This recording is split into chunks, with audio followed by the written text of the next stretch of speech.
Hello, and thank you very much indeed for joining this latest Gowling WLG podcast. We are an international law firm working in major sectors, including energy, life sciences, infrastructure, financial services, real estate, technology, and retail.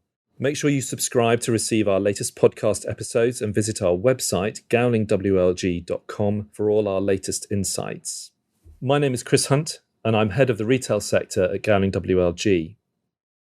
In this special one-off podcast, we'll be exploring how consumer trends, accelerated and encouraged by the pandemic, have meant challenges for retailers in terms of their online offer, bricks and mortar, the refocus on local, and the growth in 15-minute neighbourhoods.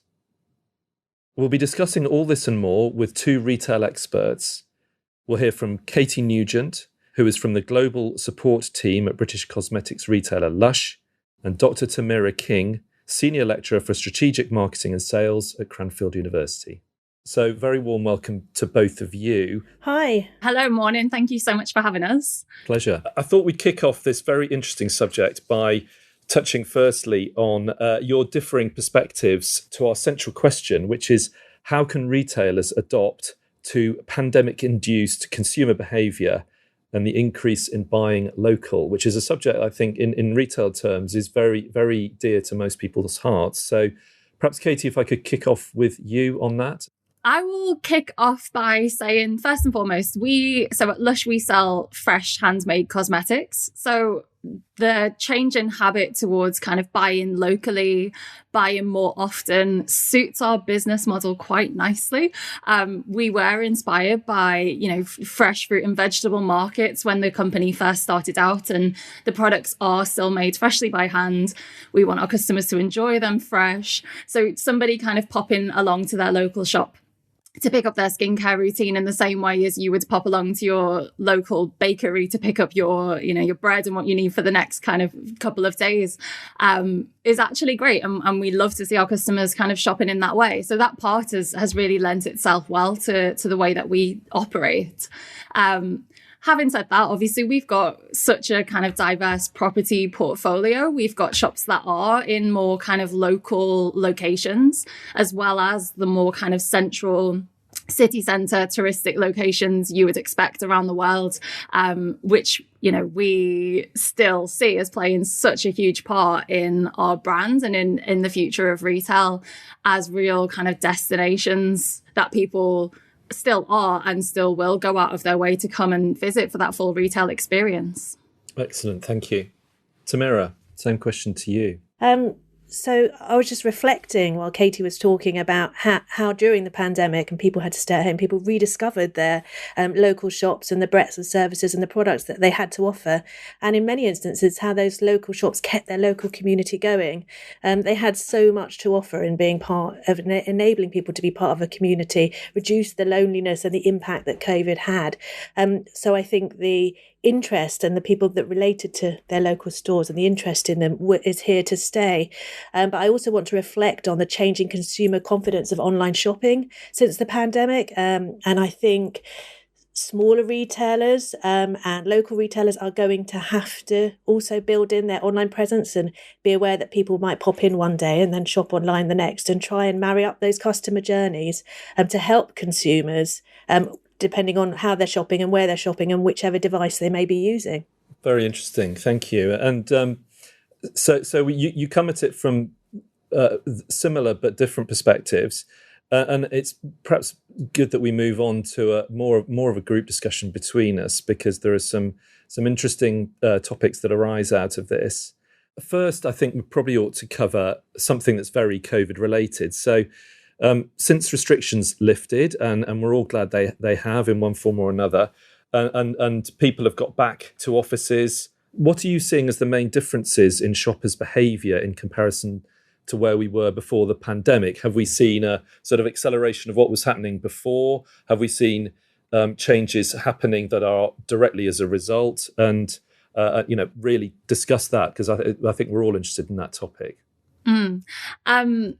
I think one of the biggest challenges as we're kind of getting back to that footfall return into the high street, into our shopping malls, has been that kind of unpredictability in terms of trends. So the footfall over the last kind of 18 months has been so up and down, which makes, rotoring for staff a real challenge in physical retail.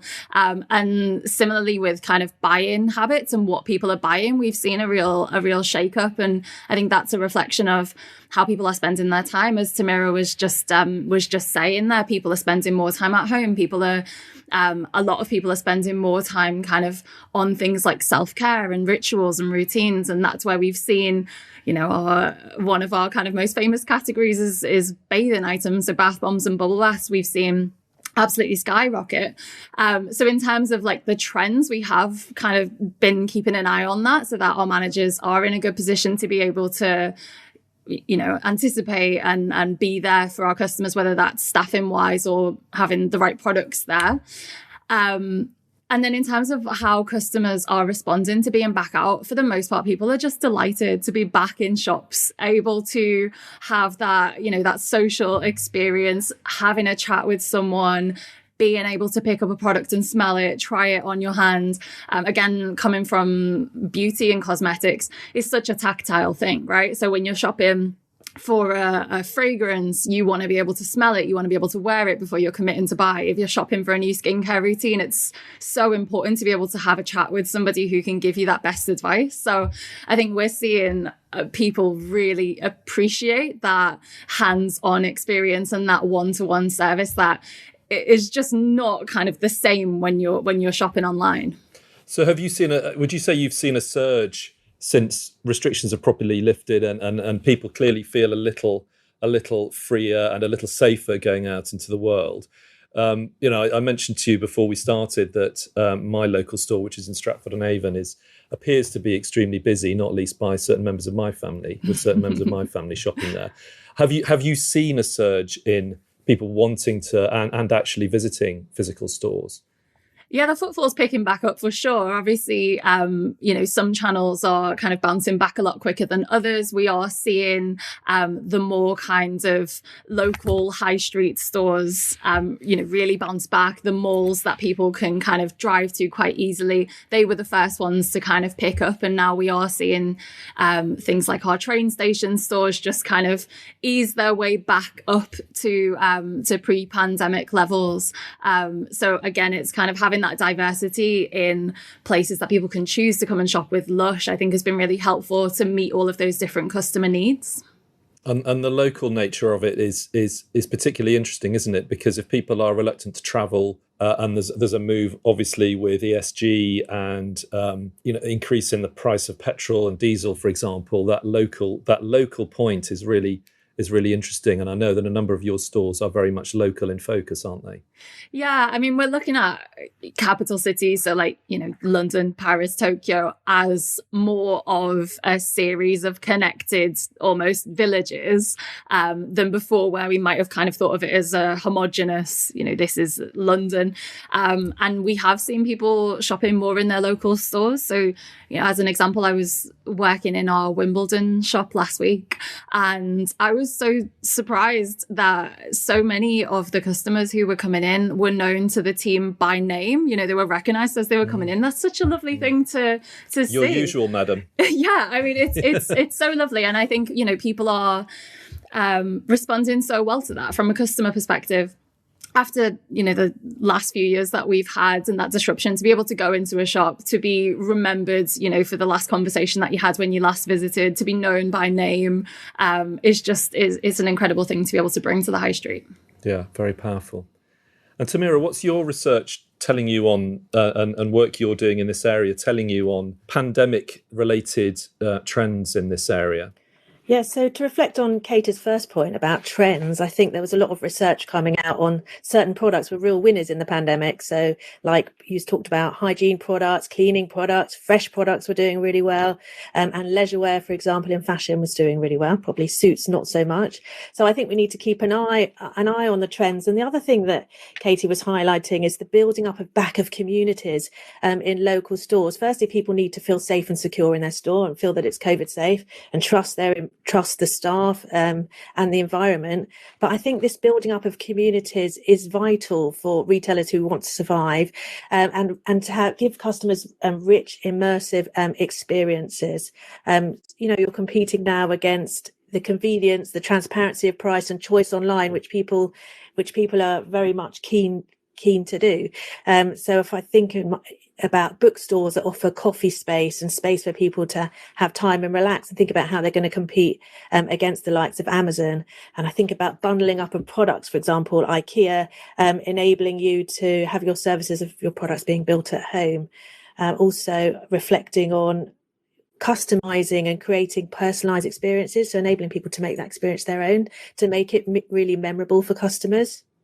Yeah, really interesting. And in my world, the smarter amongst us would say that even in legal services, we're not just competing against other lawyers.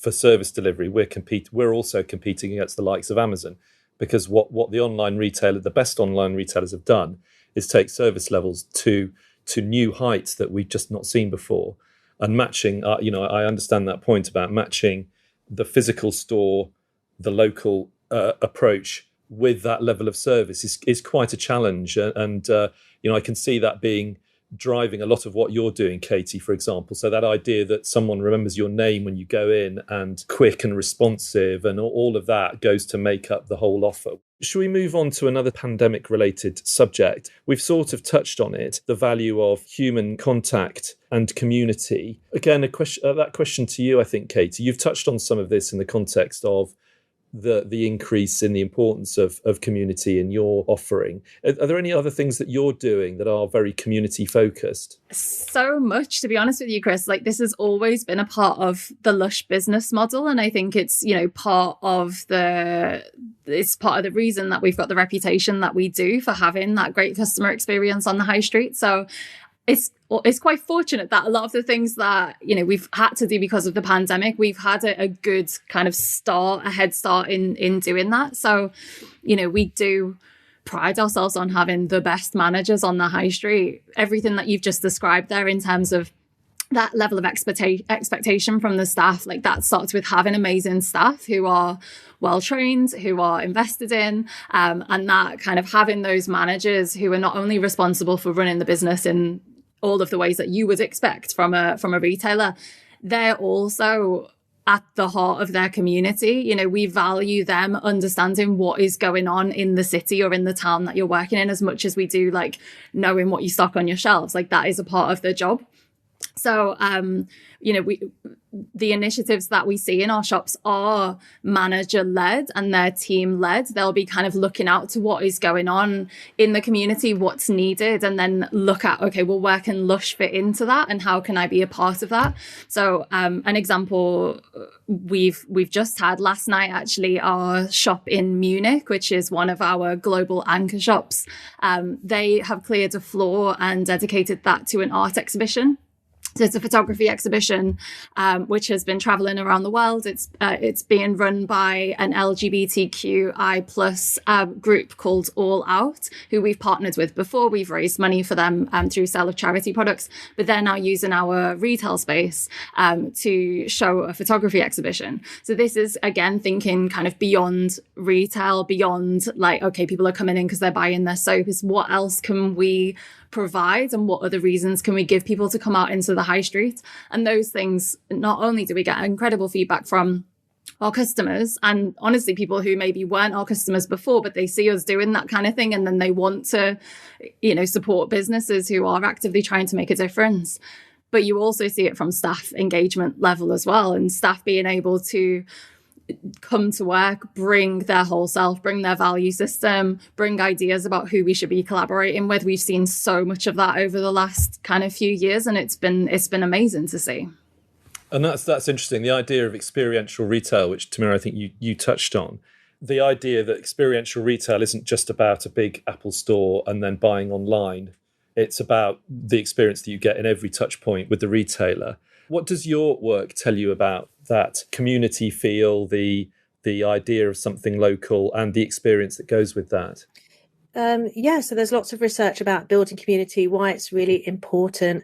building a connection with customers, and actually lots of research on understanding your customers and knowing them better, using data and data analytics and metrics to try and relate to them better. There are certain stores where they integrate, for example, that data. When you walk into a store, for example, in Nike in Berlin, the 3D facial recognition will connect with your personal WhatsApp, and they'll be able to respond to your needs on your own social media as you go around the store. And their media wall in the stores doing live streaming in relation to their brand. So there's ways we can connect consumer data and use it to understand and connect with our customers.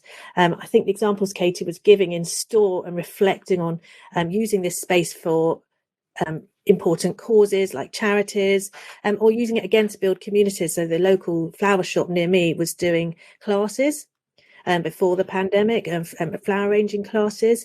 And I think things like that will pick up again. And there's lots of examples of sportswear shops now having exercise equipment and juice bars to give people the opportunity to connect. Or there's a local yoga sportswear in my local high street, and actually they're running like kids street classes in the back room, which lots of the local school children are really enjoying. So I think it's finding ways in which your customers want to connect with you, and actually also using the data to try and understand and connect with them better. And then maybe you could build that into customizing and personalizing their experience. And that data point, Katie, I'm assuming in your world, data is also extremely important, because people will have repeat purchases and you'll understand what they're looking for when they arrive in the store. I dare say you haven't yet got the face recognition, but will that be coming, I suppose, is the question. I mean, that sounds absolutely fascinating. It's not a direction I could see Lush going in anytime soon. I think a lot of the data that we get just literally comes from conversations. We are quite lucky in that we do have relatively high staffing levels. You know, we invest in having staff on the shop floor to support customers with their purchasing decisions. And part of that also means that we can get to know our customers, and we can get to know them in the traditional sense of just having a chat, finding out their name, what they're up to with the day. Sharmadine Reed, who is the founder of the Stack World, she is an amazing entrepreneur who I'm very inspired by. She said there's no such thing as small talk, it's all intelligence gathering, which is something that I bring into a lot of the kind of training that I do within Lush. And it's all intelligence gathering. So you might be, serving someone who's come in for a bath bomb. You might find that they actually work for a school and they're working on recycling this term. And, there's an opportunity there to say, okay, well, can we do a school talk? Could we send some people along? Could we do something online for you? So in every customer interaction, there is an opportunity to find out what matters to them. And then how does your brand connect with what it is that they need, kind of beyond those basic product needs. And I think that helps when you've got a brand that has very clear ethics and values, so it doesn't feel completely disconnected. It's got to be authentic as well, and it's got to feel authentic in the mind of the customer. But there are so many different ways that you can connect with customers beyond the kind of the commercial interaction. Yeah, and it's that connection that's vital, isn't it? And you've both alluded to that very powerfully. One of the challenges, I think, and this is not just from a connection to a local community, but also from an environmentally conscious ESG perspective, is to what extent you can source and sell locally produced product. I'd quote a Deloitte survey here, which is 57% said that they would be more likely to spend money at a store which sold locally produced products. I can see that being a challenge for retailers who are national, international. Katie, again, start with you, I think, probably on this from a retail perspective. How would you go about doing that? And do you go about doing that? I mean, speaking from a UK perspective, Lush is a local brand. Like, I'm based here in Poole in Dorset, which is where Lush started 25 years ago. So my local shop is literally, the products are made by hand down the road, and you can buy a fresh face mask that was made yesterday. So we do kind of have the benefit of that when we're in the UK. We can really celebrate the fact that we're providing local jobs, that we do have that local supply chain as well.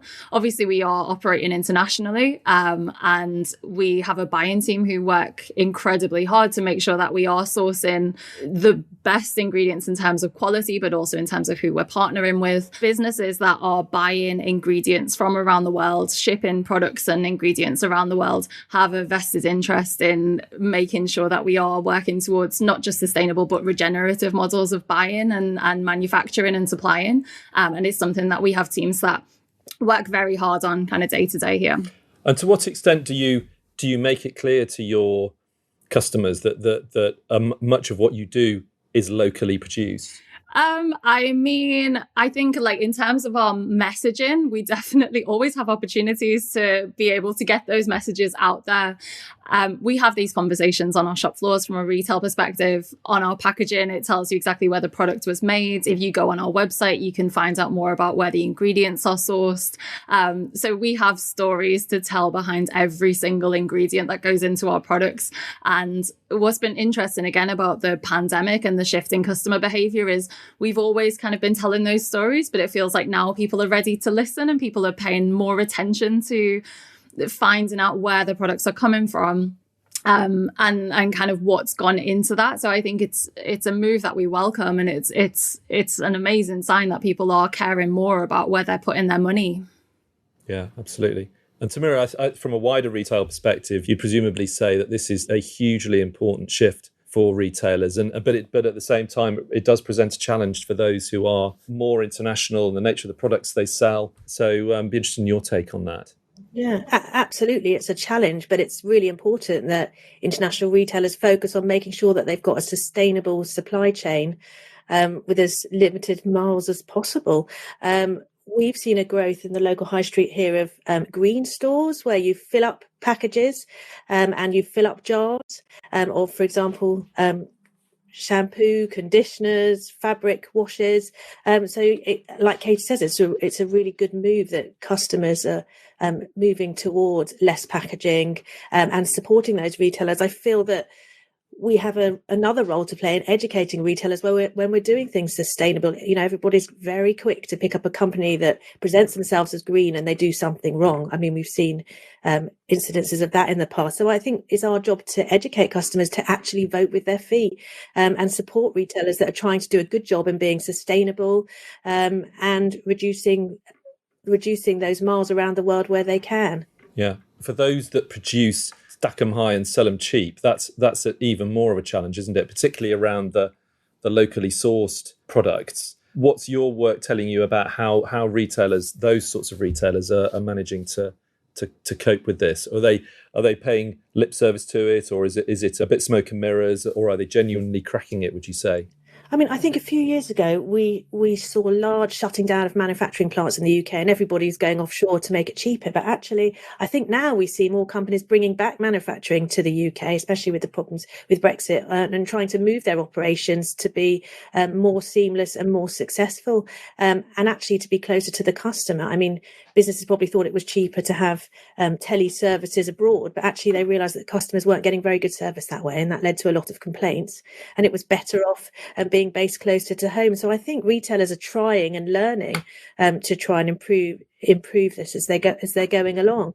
Yes, and we might see, and some retailers have led the way on this. Some supermarkets have led the way on this, haven't they? In terms of vertical manufacturing, vertical supply chains. Which must be, because when we talk about local, we don't necessarily just mean within 10 miles or so. We mean perhaps, as you've alluded to, the UK, so onshore in the UK, which is another really interesting development, isn't it? From both locally sourced, so all of that, everything that entails, everything from environmental to a local connection. And we really want to support mass market retailers and food chains that are supporting local farmers. Yes. So again, I think it's educating consumers on that point and making sure that they support them, because we've had in the past, big retailers being sued by farmers for not being fair to them. And I think absolutely we don't want to support retailers like that. So we want to make sure that they're being fair to our local farmers in the UK. Yeah. Moving on to something which I know is close to your heart, Tamira, in terms of the work that you've done. And I think this is particularly important because the message I get from retailers is that it's all about variation and flexibility and integration and making sure that you don't just go down one route or another. But the simple question is, how has the rise of online shopping affected city centre retailers? Because after all, that's really what we're talking about. So Tamira, do you want to just talk for a bit on that? Okay, yeah. Well, as you know, we've seen a huge closure of many retailers in the high street. So, for example, Gap in the UK has decided to close all their stores, about 83 stores, and decided to go completely online now. However, you see the other end of the scale with Primark, who are saying we're absolutely not going online. You know, they're queuing up round the corner to get into every Primark possible when the pandemic finished. So, I think it's also about counties and councils looking at the space where retailers have vacated and try to engage the community more. And retailers can definitely help with that, with fashion shows or charities supporting events. My local shopping centre's got dinosaurs in during half term. So I think it's important that where retailers have closed their high street, because they're building a bigger online presence, so they don't need such large stores, we use that space to engage our communities, and more green space. I think we saw people wanting to see during the pandemic as well. Interesting. Yes. And the balance of online as opposed to physical stores, and clearly when we're not settled down yet, are we, after the pandemic? But can you see, and I don't, you'd be able to tell us what the percentage now is of retail is online? Is it 20% now, 30%? And do you see that settling to a point which is just a steady increase, or how do you see that going post-pandemic? I mean, I was just looking at figures about Christmas, and they're expecting 71% of people are expecting to do their Christmas shopping online, which is a huge increase since pre-pandemic. Yeah. But as I mentioned before about using multiple devices and helping customers through whichever journey they take, they might be on their iPhone looking, but actually pop into the shop on their way home. So I think retailers have to be multi-channel, and they have to help customers in their journey. So even if we are actually going to shop online, we're still going to visit our stores. And thank you. Yeah, and I think that must be right, mustn't it? And retailers have a very, very fine line to walk here, and getting it right is, you've got to be really ahead of the game. Katie, how are you confronting that notion of the combination of, or the conflict with, online and in store? How are you coping with that, and what do you see as the next trend in that? We definitely see them as complementing each other rather than kind of in competition with each other. And I can definitely speak to what Tamira's just mentioned regarding people's shopping habits. We're seeing so many more people do their research pretty thoroughly before they come into store. So people will come in often having been on the website, made their wish list, done all of their kind of reading about which ingredients are in which or what's in the gift sets. And then they'll come into the store again, because our product is very tactile. Often people will want to get their hands on it, smell it, feel it before they commit to the purchase. Or, it might be the other way around. They come in, they have a great consultation. They might leave the shop with some samples, go away, and then make their purchase online. And, I'm part of the retail team. We work very closely with our online team to make sure that those two things do complement each other. And at the end of the day, if a customer's shopping with us, we're very happy with whatever works best for them in terms of channel. That's fine. And I think, at the beginning of the pandemic, we had a lot of conversations about what is the purpose of physical retail. It was a bit of a scary moment where we're like, okay, everyone who wasn't shopping online before has now got it figured out. They know how it all works. So what are the reasons? Exactly. Like, what are the reasons then for people to bother to come into town and, pay the parking fees or pay to get the train to come in? And that's, again, where we kind of go back to leaning on our respective strengths. So within physical retail, we know where our strengths lie. It's not necessarily all about the convenience store kind of model, which is fine, because for a Lush customer who wants that convenience, they can do it on a website without speaking to anybody. If somebody wants that expertise, that real kind of experience that's going to leave them with a spring in their step, putting a smile on their face, then they will make the journey into the stores. So we recognize that we've got customers that are shared across both channels. And I think so long as that foundation is there, they know what to expect in terms of great service, then we should be leaning into our respective strengths. That's interesting, isn't it? And is there a challenge for you around one of the benefits, as I see it, of having an online presence is you can carry far greater range of stock, which you can't necessarily do in store. Is that the case for Lush? Do you tend to stock pretty much everything that you would have online, and in that sense, do you Because then if someone comes in and they've seen something online that they can't buy it in store, does that present a challenge? And then what do you do to counter that? Do you help them to make the online purchase so you don't lose the trade? Or how does that work? Because I can see that being a tension.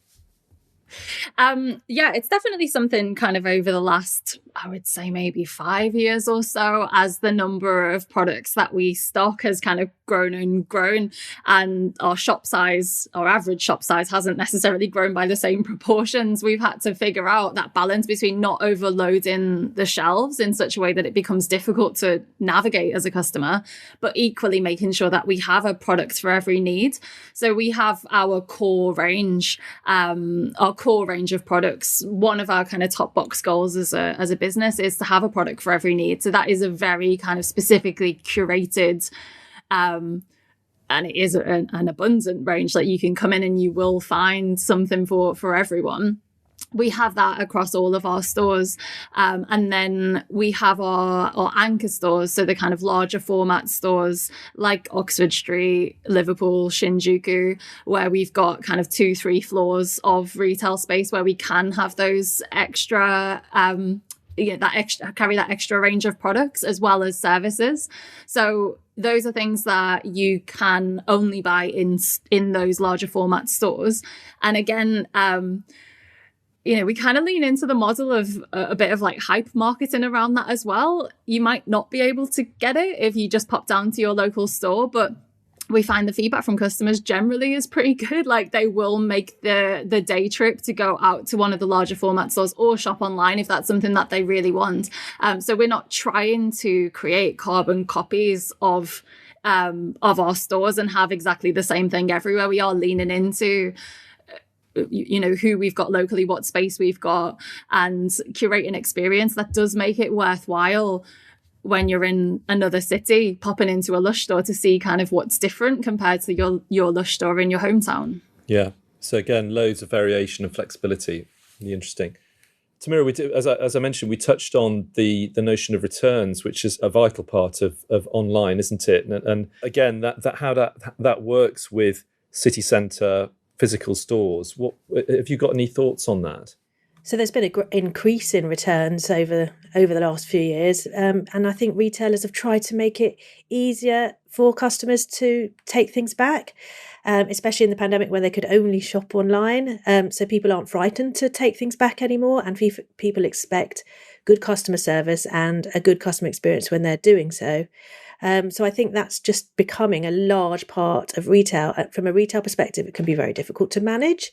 It takes up huge warehouses full of stock.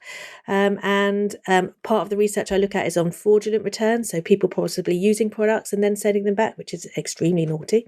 And don't do that. Don't do that. Yeah, no, it happens in certain categories more than others.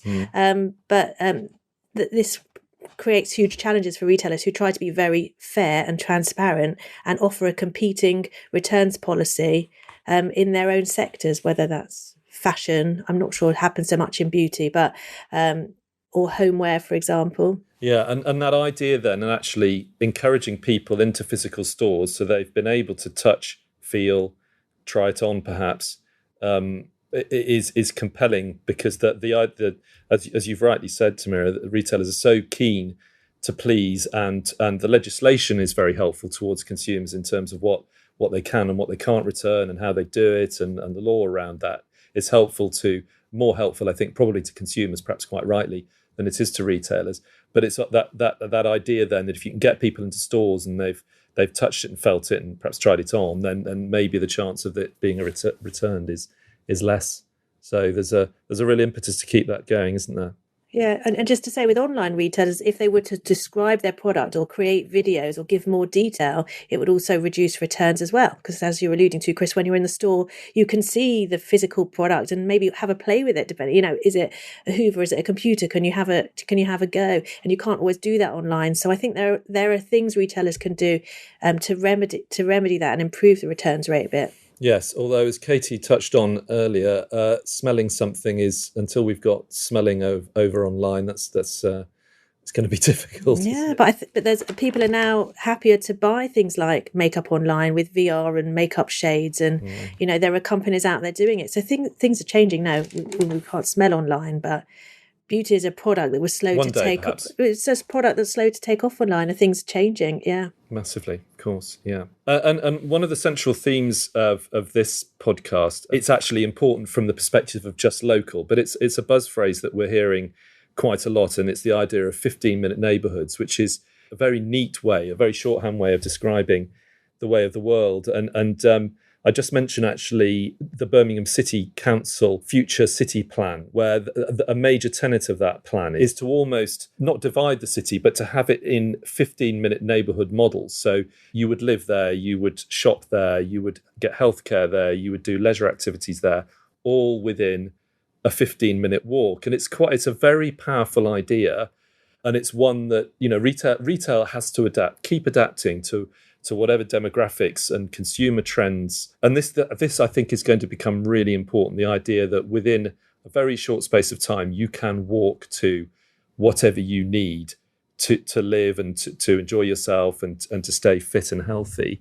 So it's going to be a really important part of what we're doing, and it's sustainable and all sorts of very good reasons for going in that direction.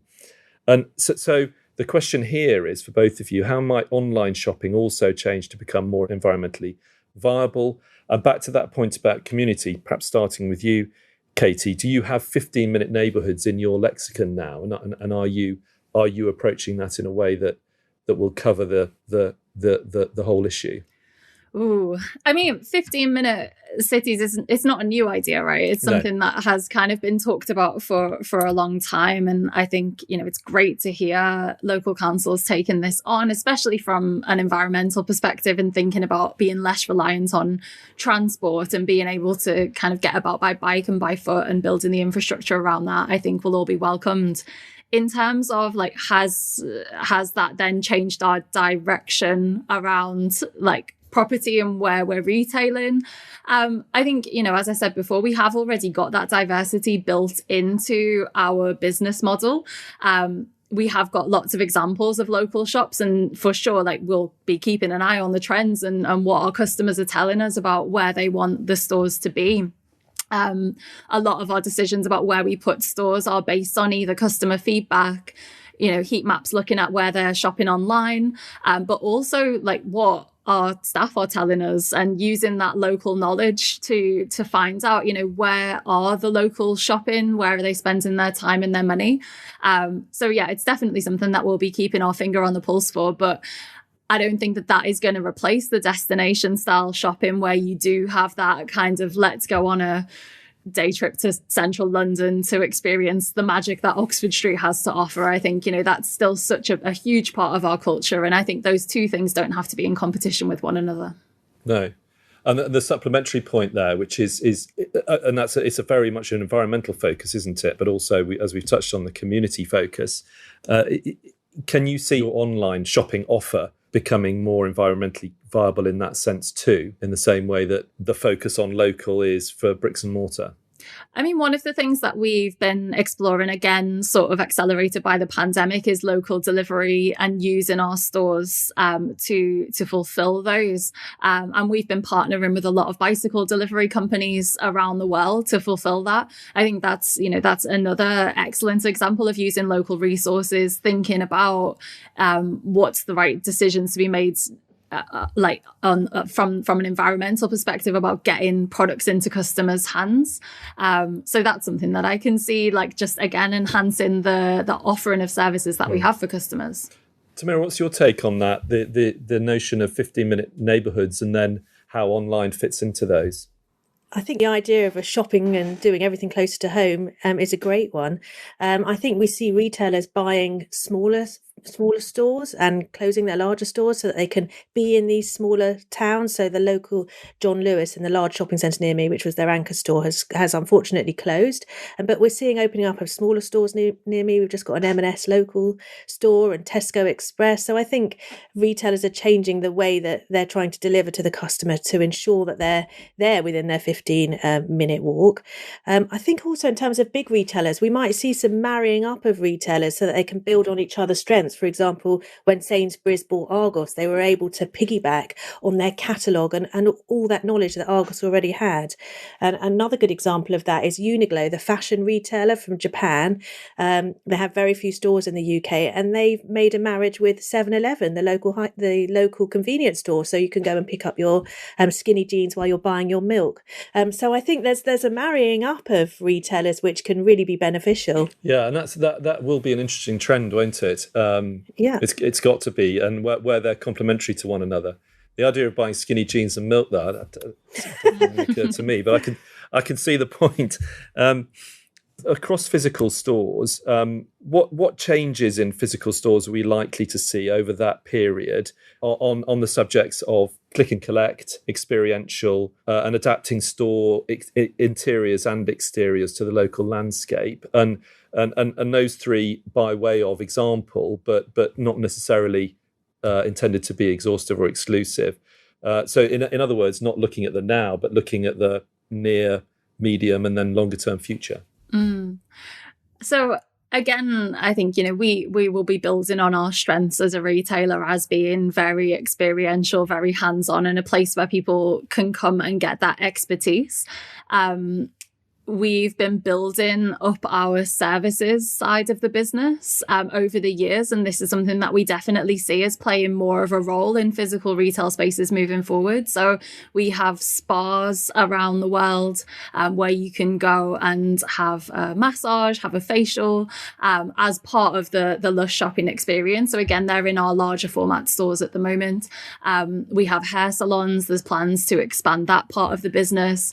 We have fresh and flowers as a service within some of our stores as well, where you can get locally sourced organic flowers that are in season. So these kind of concepts that we've been experimenting with over the years, we are seeing as playing a key part in, again, what is going to bring people out into bricks and mortar stores. And there's so much innovation around the services and around expanding that offering that I think, there's plenty more where that came from. And again, that does marry up with what are the community wanting, like what gaps are being left behind from some of these other businesses closing, and how can Lush step into that and provide those services in a way that's aligned with the ethics and values of the customers who come and shop with us. And at that point, innovation is such a key word, isn't it? And it encapsulates so much of what we're talking about here. The more innovative you are, the more that you're staying at least up with, but preferably ahead of trends, the better you'll do. How does that work at Lush? Do you have is innovation part of your, it's a oft-used cliche, but DNA? And do you have a formal approach to it? So if you, Katie, had an idea for a particular approach, like, for example, selling flowers, which sounds like a great idea, very, very complimentary, but also taking you off in a slightly different direction. How does that work in your business? Because it strikes me that innovation is so important.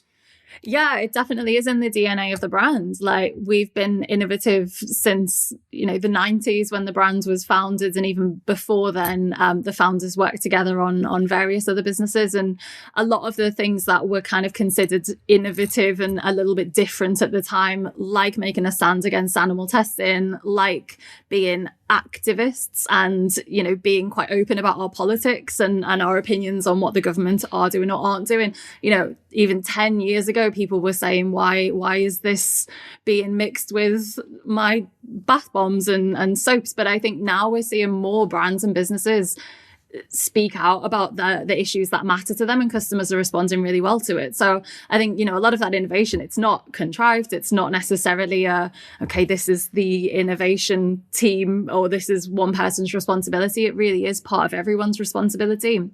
And again, to bring it back to the store experience, a lot of the innovation comes from the shop managers themselves and their teams. And, it's my job in the support team to listen to them, and they will tell us what their customers want. They will tell us where they should be on the high street. They will tell us where the opportunities are. And our job is to facilitate that and make it happen, and then amplify that best practice. So I think, our whole business model of leading with trust and not having a kind of top-down approach to business lends itself well to being agile, to being innovative, and to being flexible enough to meet the needs of the customers as they change. Which must be key here, mustn't it? Same point to you then, Tamira. The idea, and I'm assuming that you're very much focused on future trends in retail. So the idea of the effect on stores, or how physical stores can deal with more click and collect, more focus on experience, and then adapting interiors and exteriors to the locality. Yeah, I just reflect on what Kate is saying. And to me, it's all about knowing your customer and knowing what they want for the future. In terms, you mentioned click and collect. I think click and collect's been around for a long time now, and retailers are getting much better at building up their supply chains and their return supply chains. And if you can't find it in store, they'll have it posted to your house, or you can then return it in store. I think retailers are getting much better at marrying those different customer journeys together. Yeah, and I was speaking to a retail client the other day, and the supply chain challenges are a big issue, aren't they? And retailers seem to be hit by a sort of perfect storm with the pandemic, pre-pandemic supply chain shortages, the shortage of freight capacity, all of those sorts of things, and how they deal with that is an interesting one. And a retailer I was speaking to was saying, actually, because they have quite a long lead-in time between order and delivery, they were saying actually it's easier for them just to say something's out of stock, whether it is or not, because then they're not setting expectations at too high a level and letting the customer down. They believe there's less damage to their brand and to their customer relations if they're saying, I'm sorry, that's out of stock, rather than saying, take your order, okay, it's now going to be 6 weeks, then it's going to be 12, then it's going to be 18. So managing expectations. So there are all those sorts of things that retailers have to think about. Yeah, so we call that delighting our customers rather than disappointing our customers. I think it's planning that into your scenario, but also that's about transparency, availability, and having open communications. Yeah, indeed. And it's something obviously you don't get when you go and buy something in store, because you get it there and then, and you get the instant gratification and delivery, don't you? Which is interesting. Well, I think there's lots of research that say when people are in store, they're still looking on their mobile phones to see if they can get it cheaper somewhere else.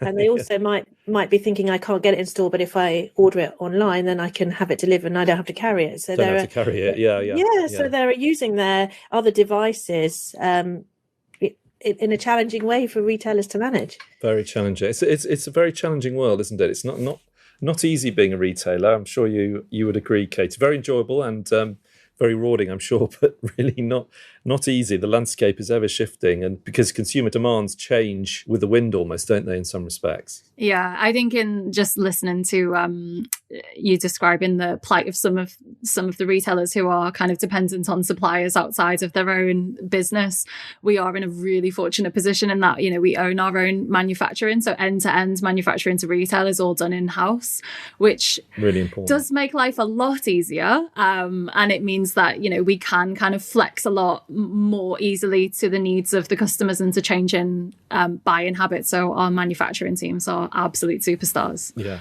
fantastic. And that's a designed position, isn't it? So that hasn't happened by accident, but it's fortuitous when we're living in the times we are. So, and then it would be remiss on a podcast which is timed as it is, leading up to Black Friday, but then also Christmas. Be very interested to hear both your takes on how Christmas will go this year. We're hopefully coming out of a pandemic, and then obviously how Black Friday will go.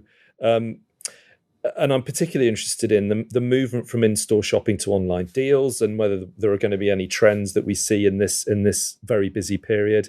How that might affect larger online purchases, returns to de-shopping, and then the supply chain anxiety. And all of those really, particularly in the context of Black Friday and then Christmas. Tamira, what do you think we're likely to see on those fronts?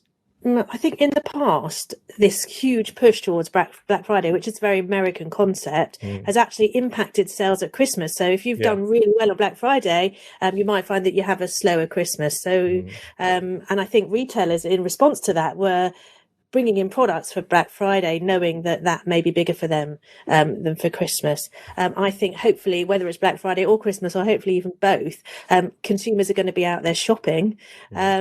Whether it's online or in store, I think consumers want to buy and they want to celebrate their first Christmas together in the UK. And I think... Fingers crossed. Yes, let's hope so. What about you then, Katie? What sort of Black Friday, and you're right, Tamira, it is a very American introduction, a bit like Halloween and all those other things. What are you expecting for Black Friday and Christmas this year? Are you just expecting to be really busy? With regards to Black Friday, it's not something that we've ever participated in as a brand. Our business model isn't designed for inflating prices so that we can discount them. So that's not something that we've ever done. And what we tend to do instead is, while there are kind of more eyes on websites from people looking for deals at Black Friday, we'll tend to use our platforms to get across a message. So I would say watch this space. We'll definitely be using it for some kind of campaign, as we have done in previous years.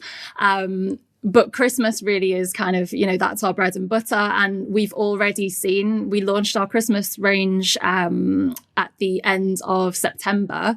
And Christmas sales, compared with, even if we skip last year, because last year, it was a very strange one. If we go back to 2019, our Christmas sales are looking incredibly strong.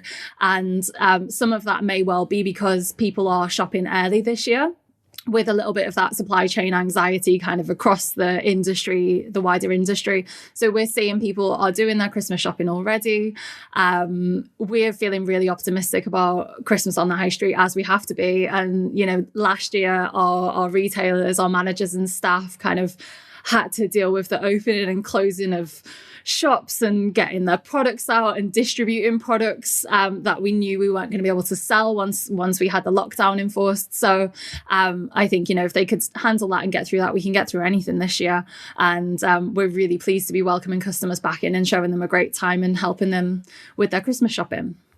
Oh, what a fantastic message. And I'll hear to that.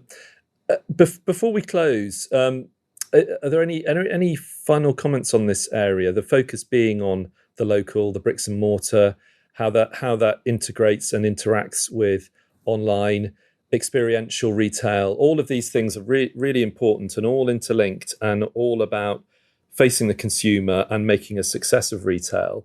Tamira, have you got any final comments on any of that, and indeed what you think we're going to be seeing in the near and long term future?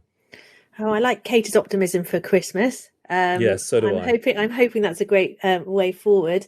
The thing that's coming to my mind is that we haven't talked about the growth of social media and how we can connect with our customers in retail, and how we could use that to connect and create personalized and customized experiences. And I'm thinking about your 15-minute high street and having social media opportunities for the generations that would like those flower walls to stand in front of and post pictures for Christmas. So I'm thinking about using marketing campaigns and knowledge of our consumers and what they're doing and on their data to try and make things much more personalized for them, so we can create a really rich, immersive experience for them at Christmas and in retail that they haven't had in the past. Yeah, remiss of us not to touch on social media, really, and it's in the context of picking up data, obviously, but then also most people live their lives in some way, shape or form on social media, don't they? So yeah, it's clearly very important.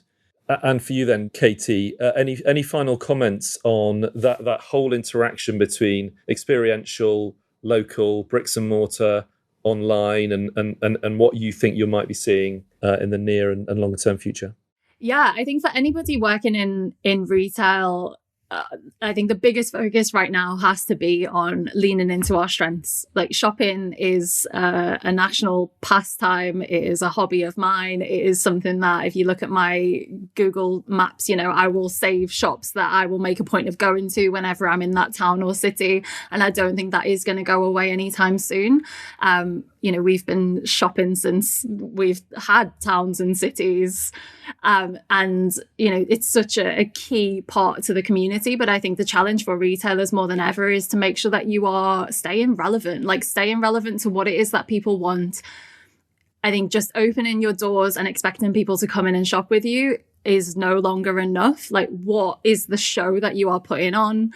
how are you making an experience that, as Tamira was saying, is curated and personalized for the person who is in front of you shopping. And if you can get that right, you will have loyal customers, and those customers will go off and tell their friends, whether that's talking to them face to face, whether it's talking about it on social media. That's how we've built our business, and I think that is still going to be the bread and butter of how we work moving forwards. And you can't do that without amazing teams, without listening to your teams, and without really centering them to be part of that strategy of how retail should look moving forward. Powerful and positive words there to end on, I think. Thank you both, Katie, Tamira, very much indeed. A really interesting discussion, and look out for more. Thank you. Thank you. Thank you. Thank you for listening to this Gowling WLG podcast. If you like this episode, please be sure to check out our website, gowlingwlg.com, for more useful podcasts and articles.